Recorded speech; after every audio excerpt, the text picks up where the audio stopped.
আপনি কি জানেন আপনার আয়কর রিটার্ন দাখিলের সর্বশেষ দিন কবে? সর্বশেষ দিনের মধ্যে যদি আপনি আয়কর রিটার্ন দাখিল না করেন তাহলে আপনি কোন কোন সুবিধা হতে বঞ্চিত হবেন এবং কি কি জরিমানা আরোপ হতে পারে? কেমন আছেন সবাই? আশা করি সবাই ভালো আছেন, সুস্থ আছেন। ইতিমধ্যে আমরা অনেকেই আয়কর রিটার্ন দাখিল করে ফেলেছি, আবার অনেকেই দাখিল করার পর্যায়ে আছি, আবার অনেকেই বিভিন্ন অজুহাতে সময় বৃদ্ধি করার চেষ্টা করছি। অনেকেই আমরা জানি প্রতি বছরই হয়তো আয়করের সময়সীমা জমাদানের বৃদ্ধি করা হয়ে থাকে। সুতরাং এটা নিয়ে আমাদের মধ্যে বিভিন্ন জনের বিভিন্ন মত প্রচলিত রয়েছে।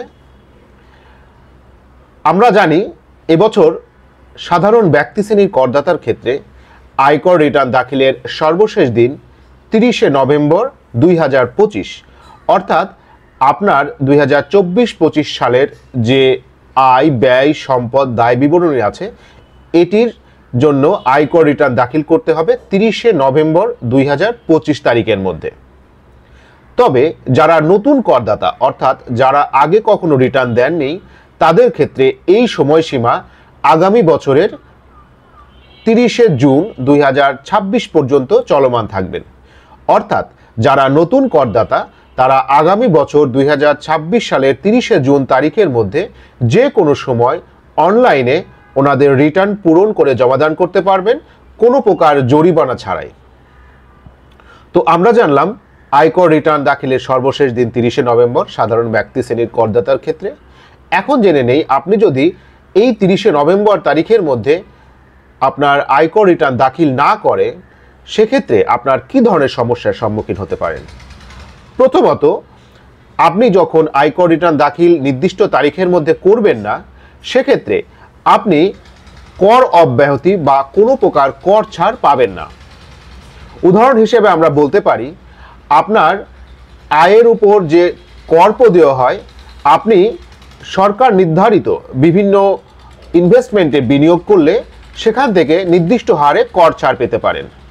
যেমন আপনার প্রদেয় কর যদি 50,000 টাকা হয় এবং আপনি যদি সঞ্চয়পত্র, ডিপিএস বা ইন্স্যুরেন্সে আপনার অর্থ বিনিয়োগ করে থাকেন সেক্ষেত্রে আপনার ওই প্রদেয় 50,000 টাকার করটি কমে 50% বা অনেক ক্ষেত্রে তারও কম চলে আসতে পারে।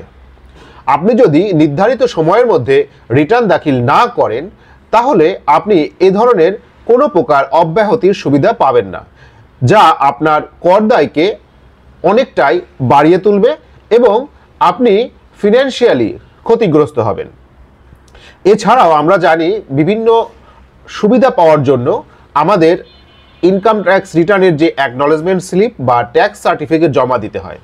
যেমন আমি যদি ব্যাংকে অ্যাকাউন্ট থাকে আমার, সেক্ষেত্রে আমি আমার ট্যাক্স সার্টিফিকেট জমা দিলে ওনারা আমার যে প্রফিট আমাদের অ্যাকাউন্টে আসে সেখান থেকে 10% হারে ট্যাক্স কর্তন করে রাখে।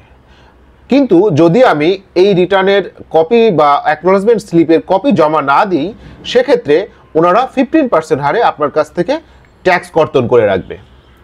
এছাড়াও আপনি বিভিন্ন সুবিধা হতে বঞ্চিত হবেন। যেমন আপনি সঞ্চয়পত্র কিনতে পারবেন না বা যে কোনো সুবিধা নিতে গেলে, সরকারি বা বেসরকারি সুবিধা নিতে গেলে আপনি সেখান থেকে বঞ্চিত হবেন। সুতরাং আমরা গড়িমসি না করে আমাদের রিটার্নটি পূরণ করি এবং নির্দিষ্ট তারিখের মধ্যে জমাদান করি।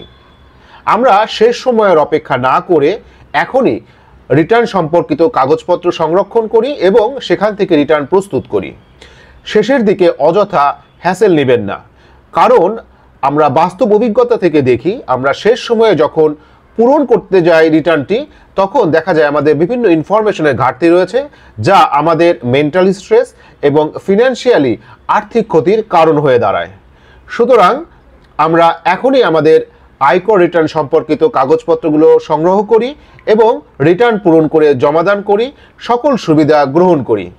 সবাই ভালো থাকবেন, সুস্থ থাকবেন। আজকে এ পর্যন্তই। ধন্যবাদ সবাইকে।